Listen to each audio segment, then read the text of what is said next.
Bago ang kaarawan ni Ate Mahira na late upload ko na, ibabahagi ko muna sa inyo ang ganap pag first week of the month ng buwan sa barangay mga kadayari. Comment nga kayo kung ginagawa rin ba ito sa inyong barangay mga kadayari. Kung every first week of the month, ginagawa ito ng barangay official ninyo sa mismo City Hall at tuwing kailan nila ito ginagawa sa inyong mga barangay. Gusto ko lang malaman mga kadayari. Pag first week of the month talaga mga kadayari, nag-set up na sa court ng barangay namin, pinababa na ang watawat, inihanda na ang mga projector para basahin ng sekretary ng barangay at tinatawag nila na panunumpa. Kaya lang nung nag-umpisa sila mga kadayari, hindi matugtog ang pambansang awit sa projector mga kadayari. Kaya nga puros manual ang ginawa nila. Actually mga kadayari, ngayon lang nangyari ang ganyan sa flag ceremony ng barangay mga kadayari.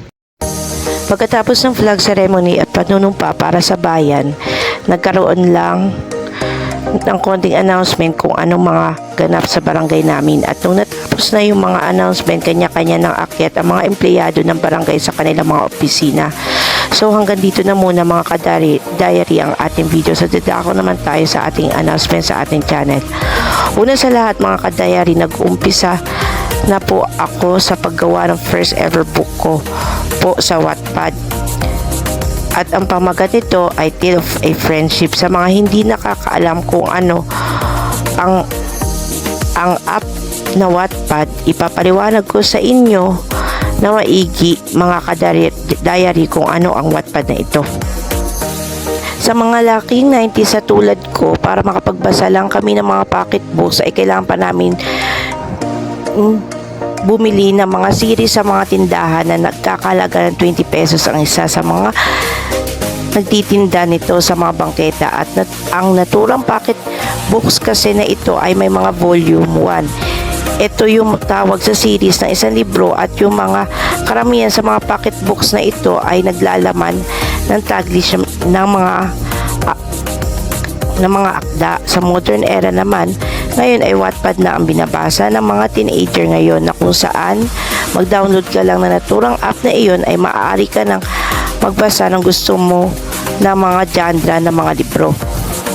At pwede ka rin gumawa ng sarili mong libro doon sa naturang app na iyon. Bago kasi ako naging isang video content creator, pangarap ko kasi talaga maging isang writer at gusto ko i-pursue ang pangarap ko na iyon sa pamamagitan ng application na Wattpad app na ito. Isa na rin sa naging inspirasyon ko kung bakit ko gusto na ipagpatuloy ang aking pagsusulat, dahil na rin sa mga taong nakapalibot sa akin, yung mga taong nakasama ko sa journey ko, at gusto ko na gumawa ako ng isang libro para sa mga tao na ito, lalo na sa journey naming dalawa ni Chester at ni Ate Myra.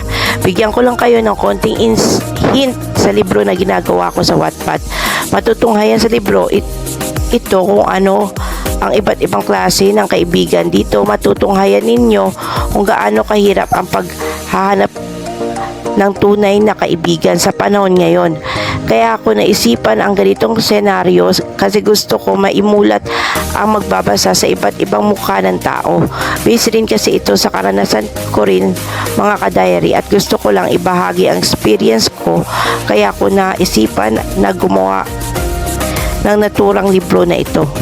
Ang susunod ko naman na announcement mga kadayari ay magtutuloy-tuloy na ako sa pag-upload ng mga video sa ating channel mga kadayari. Tulad ng nag-umpisa ako dito mga kadayari sa channel natin, random video pa rin ang gagawin ko mga kadayari. Baka gumawa na rin ako ng mga inspirational video sa ating channel mga kadayari, at least once a week.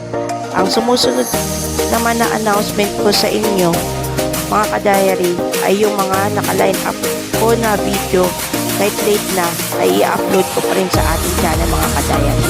Ang panghuling announcement ko sa inyo mga kadayari ay ang journey ko sa pag-iipon ko sa studio na bubuuhin ko sa aking kwarto mga kadayari. Siyempre mga kadayari, isasama ko kayo sa aking journey na iyon mga kadayari. Starting last week ng June mga kadayari, mag-uumpisa na ako sa pag-iipon sa pangarap ko na makagawa ko ng sariling studio. Kaya abangan na lang ninyo ang lahat-lahat ng mga naka-line up sa ating channel mga ka-diary. Bago ko pala makalimutan mga ka-diary, since may sarili na akong kwarto, malaya na ako makapag-video ng sarili ko at makapag-voice over na walang gagambala o manghuhusga sa aking mga ka-diary. Kasi hindi talaga ako nakakagawa ng mga video at voice over ko kung maraming tao mga ka-diary. Nahiya kasi ako mga ka-diary dahil mas gusto ko pang gumawa ng mga voice over ko at mga video ko kung ako lang mag-isa. Kasi introvert ako mga ka-diary at marami akong nagagawa ng mga idea kung wala mga distraction sa paligid ko mga ka-diary. So hanggang dito na lamang mga ka-diaries. Please don't forget to like, share, and subscribe. Maraming salamat po mga ka-diary.